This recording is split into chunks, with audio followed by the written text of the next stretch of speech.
A day before a sombre anniversary, the Israeli military pressed on with its growing offensive into Lebanon.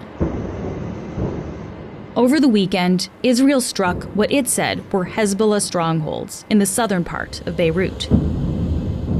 Media reports in Lebanon said Beirut saw more than 30 strikes early Sunday morning, the heaviest bombardment since Israel escalated its offensive last month.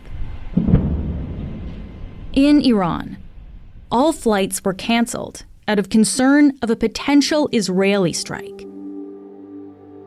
It's been almost a week since Iran fired missiles at Israeli military targets.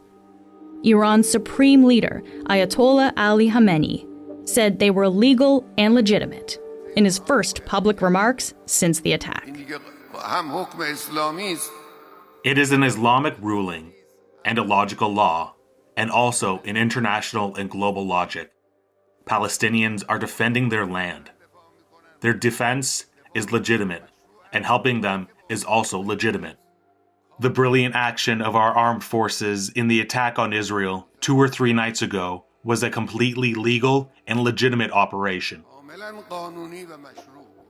And in Gaza, the Israeli military launched a new incursion in the north, striking a mosque they said was being used by Hamas, and forcing more displaced Palestinians to uproot again, or take their chances, like this woman, who asks where should she go when the bombing is everywhere, she says. Meanwhile, family members of the Israeli hostages continue to push the government to bring them home, like Harut Nimrodi, whose son was kidnapped a year ago. It's devastating to think that they're still there, and we can't see any light at the end of the tunnel.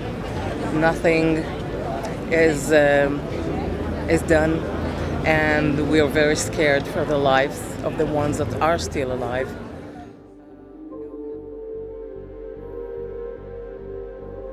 Today marks 1 year since the October 7th attack, where 1,200 people were killed and 250 kidnapped. Those horrific attacks of a year ago, which, beyond the horror of that day, sort of changed the Middle East. Mark MacKinnon is one of 2 correspondents the Globe has sent to the region to cover the escalating war and the 1-year anniversary. Mark is in Israel, while our colleague Eric Reguli is in Lebanon. This is the first of 2 episodes that look at the anniversary of the October 7th attack and what's happened since then. Tomorrow, we're speaking to Mark about stories from Palestinians and what's happening in Gaza. But today, we talk about Israeli perspectives on the war a year later. I'm Maina Karaman-Wilms, and this is The Decibel from the Globe and Mail.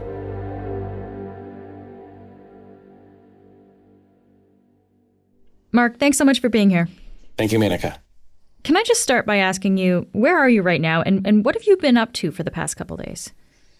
I've actually just arrived in Tel Aviv. The last week or so, I've been sort of shuttling around, Israel and the West Bank. We can't go to Gaza right now.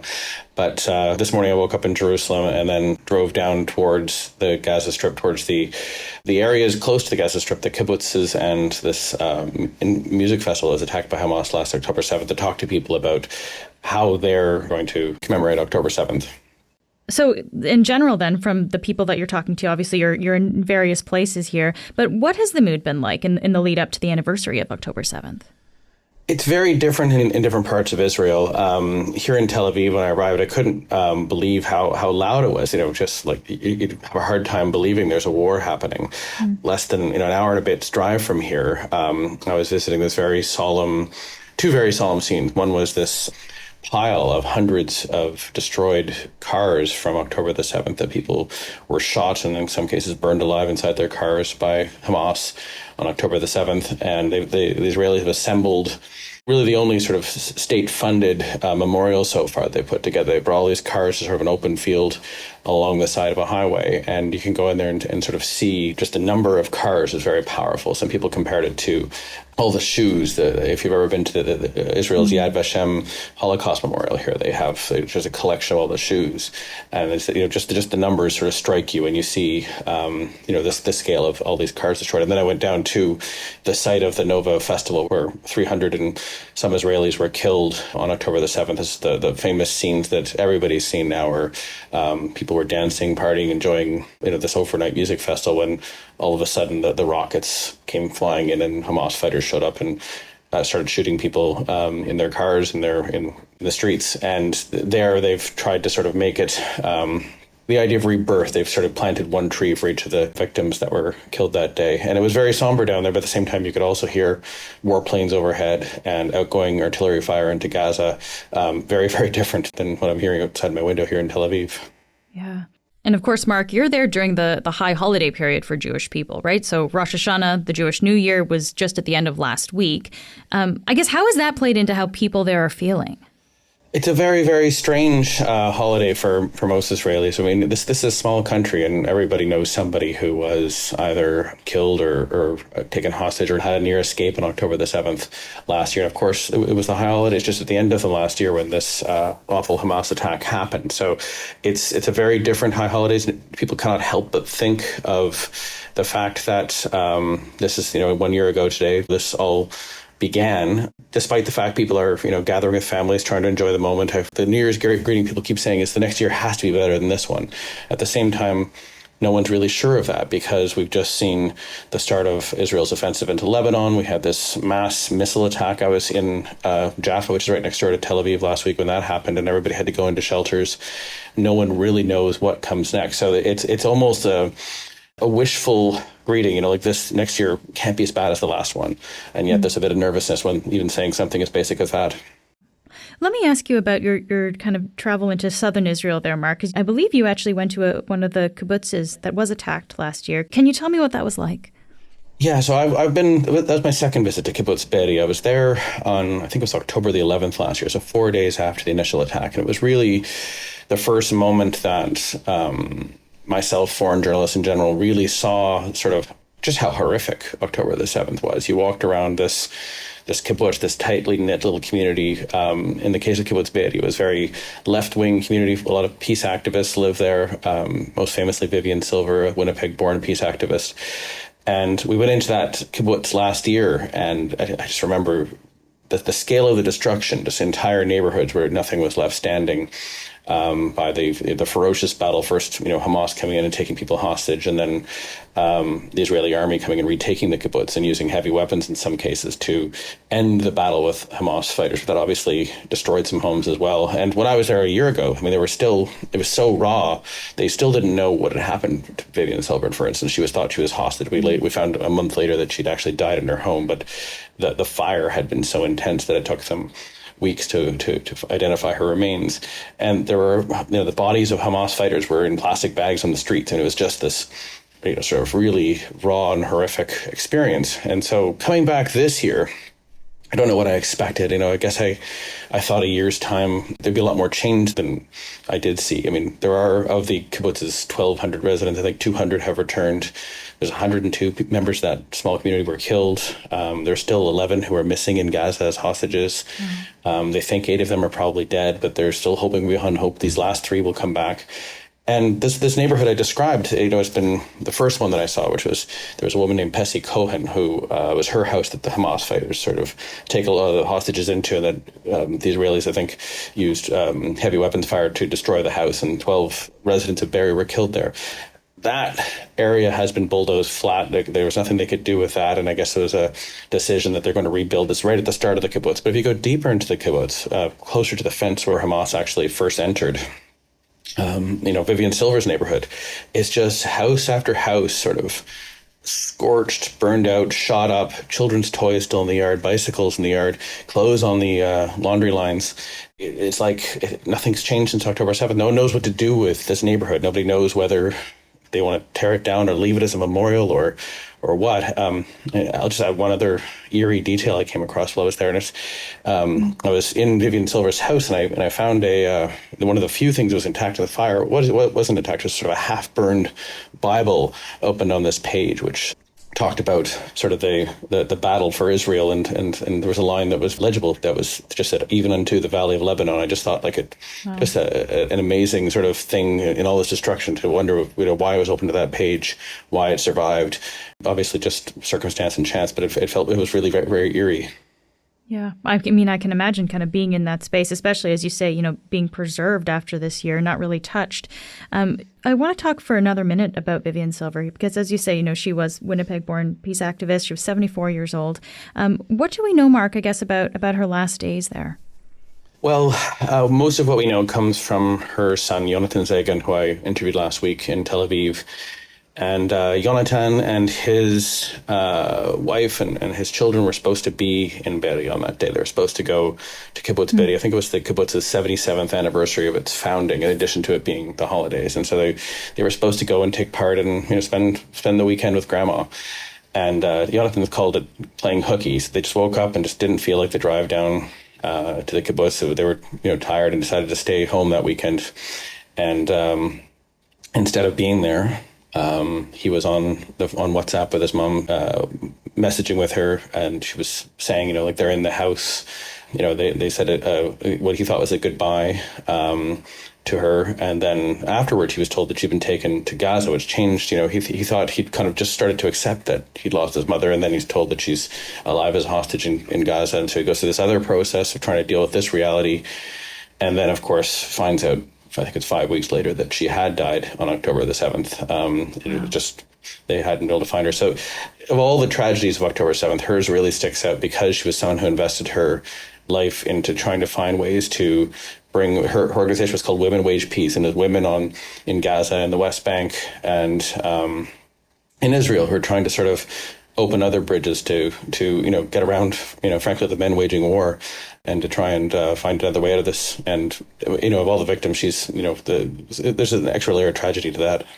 And I mean, imagine for her son, what a set of circumstances to be supposed to be there with your own children and to, kind of have things work out that you're not. I guess I wonder, when you spoke to him, Mark, how has he dealt with the loss of his mother? He said he's always supported his mother's politics, but he didn't really believe they'd ever make a difference. And he didn't see how he as an individual had any role to play. Losing his mother has caused him to take up her work as much as he can. He has, he's been traveling with Palestinians who have lost their loved ones and giving speeches together and taking part in forums together to try and talk about just listening to each other's stories and trying to understand. There's the common ground right there, that there's a lot of unnecessary death that's come over the decades of this conflict. And he is a believer in the two-state solution. He's a believer in the fact that Israel, without justifying, obviously he's very, very angry what happened to his mother, but he doesn't see it as having started on October the 7th. He sees it as something that built up through the decades of Israel occupying the West Bank and laying siege to Gaza for 17 years before this took place. And so, as he said to me, it's not about getting back to October the 6th, because October the 6th wasn't sustainable. It's about building something that can actually last. So yeah, he's really taken on his mother's work then, it sounds like. Yeah, and that's, he said he owes it to her, but also to his kids. And he said, my mom didn't live to see peace. I'm not sure I'm going to, but his hope is that his children, her grandchildren, will reap the rewards of the work. We'll be right back.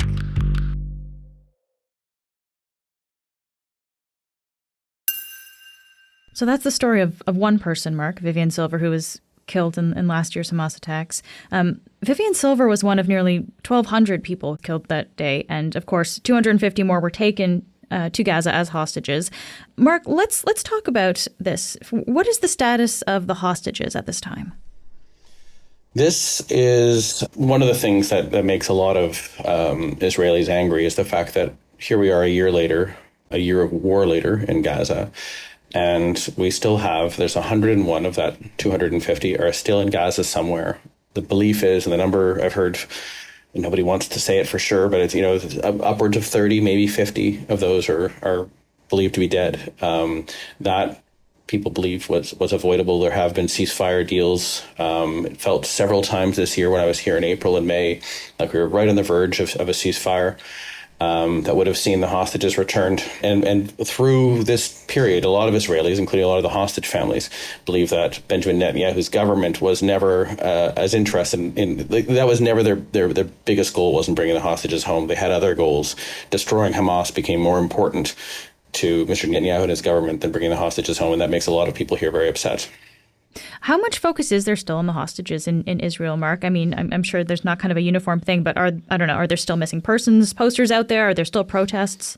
Everywhere. I mean, just driving, down the highway here, you see these yellow banners, which are the yellow have been adopted as the color of the hostages. You see pictures at bus stations, on fences, on buildings of the missing people. One of the biggest buildings in Tel Aviv is lit up with, 366, because it was a leap year, 366 days since October the 7th, and the hostages are still missing. October the 7th is going to be a very interesting moment because the government is holding an official ceremony to commemorate the event in one of the southern cities that was a scene of a big battle between Hamas and the Israeli military.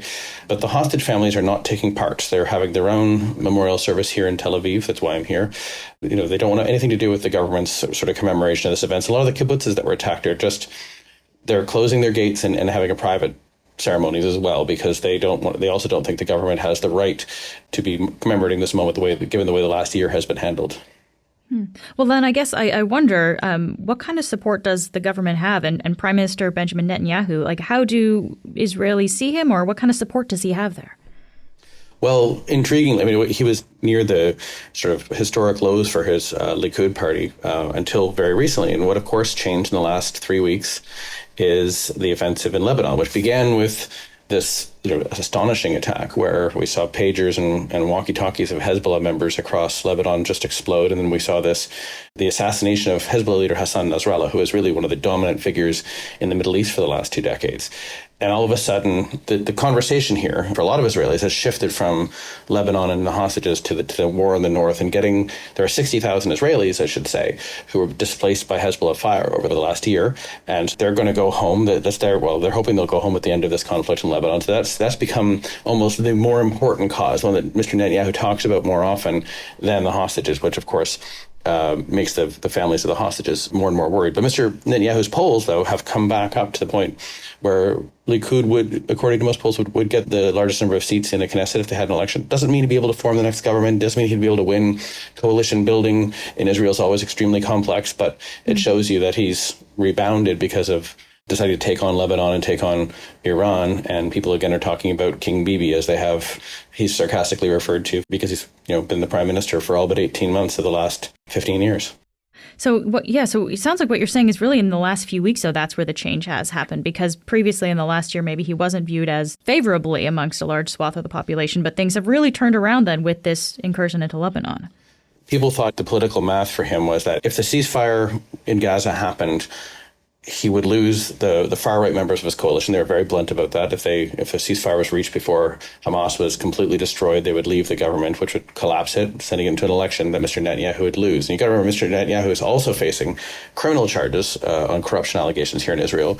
And there's the chief prosecutor of the International Criminal Court has requested a warrant for his arrest in relation to alleged war crimes. So that's a pretty bleak future for any politician, losing an election and having to face courts both here and potentially internationally.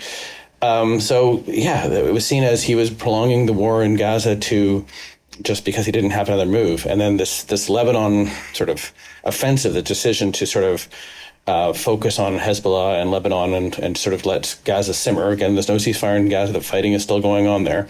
Has at least given Israelis something to rally around, because it's so far it has been an extremely successful campaign, unlike what's been happening in Gaza. So, Mark, you mentioned that destroying Hamas was a key goal for Netanyahu because the right-wing parties in his coalition demanded that, basically. So what do we know about Hamas's strength a year after October 7th? It's hard to say. There are ongoing clashes in the Gaza Strip. Every now and again, you do see videos of Hamas fighters sort of attacking Israeli positions in the Gaza Strip. They fired a couple of rockets recently. The group's leader, Yahya Sinwar, is still alive, which is, probably sort of the biggest challenge for Mr. Netanyahu. In order to declare victory in Gaza, he can't do that while Sinwar is alive and the hostages are still there. And Sinwar, after the last Israel-Gaza war, famously came out and sat on a lawn chair and was photographed in front of all the destruction, looking very sort of satisfied that he'd survived. The Israelis don't want to see that picture again. Getting Sinwar probably is, top of the to-do list for the Israeli military in Gaza. The problem with the idea that you can defeat Hamas or defeat Hezbollah is that this fight has been had again and again, but you're fighting against an ideology, you're fighting against a people. It's very difficult to squash something, to squash an ideology militarily. So I guess all of this being said, Mark, we've touched a little bit on the potential of a ceasefire deal that hasn't really happened yet. But is something like this in the future? What do we know about how likely a ceasefire deal actually might be? If there's a ceasefire deal in Gaza, it now has to be a regional ceasefire. You can't separate out Gaza from Lebanon from Iran anymore in terms of who Israel is combating. Hezbollah has been saying for months that if there was a ceasefire in Gaza that held, they would also end their rocket attacks on northern Israel. They were always seen as the reason why Hassan Nasrallah gave for firing rockets into Israel after October the 7th was he called it a support front. Mm-hmm. He wasn't waging all-out war in Israel. He was holding back same capabilities, but he was hoping to draw some Israeli troops away from Gaza to help exhaust the Israeli military. Those two fronts were always linked. By going now into Lebanon and saying they're going to destroy Hezbollah, now we're talking about a regional deal, if there's going to be one, which involves whatever the future of South Lebanon is, whatever the future of Gaza is, and some sort of agreement that probably involves the United States and Iran as well, since they are the backers of the belligerents here. I don't see anything like a peace process right now. Just in our last few minutes here, Mark, since you're in Israel right now, you're talking to people. I wonder, what have Israelis told you about how they're feeling when it comes to the international community's response to this war? How are they feeling about all of this? There's a lot of frustration here. There's a sense that people don't understand that Israel is fighting, as they see it, a war on behalf of the West. If we don't destroy Hamas and Hezbollah, they're going to be blowing things up in European cities and North American cities is the argument you hear a lot. And we should understand that. They want the West to understand that. They want the West to support them more. And the criticism from Western governments is quite stinging here. I mean, we saw this week a really remarkable moment when the Israeli government banned the UN Secretary General Antonio Guterres from entering Israel. This was just, it was after he made remarks that were seen as sort of calling for Israeli restraint. The frustration in Israel is with the international community at large. And they're mad at governments like the Canadian government, even the American government, because they're tired of the criticism. Which is interesting, though, because there's a lot of criticism from the other side, though, saying, the Canadian government, the U.S. government is kind of full support of Israel, too. So you're saying there's actually criticism on the other side as well. Well, it's war. And so people in war, they rally around the flag, whether it's here, Ukraine, anywhere. But they feel very misunderstood. They feel like this is a conflict that the West doesn't get. The comparison is always made to September the 11th, that after September the 11th, America had to do what it had to do. That's the comparison here is, we had our September the 11th, and now we have to deal with our enemies. Mark, thank you so much for taking the time to be here today. Thank you, Menaka.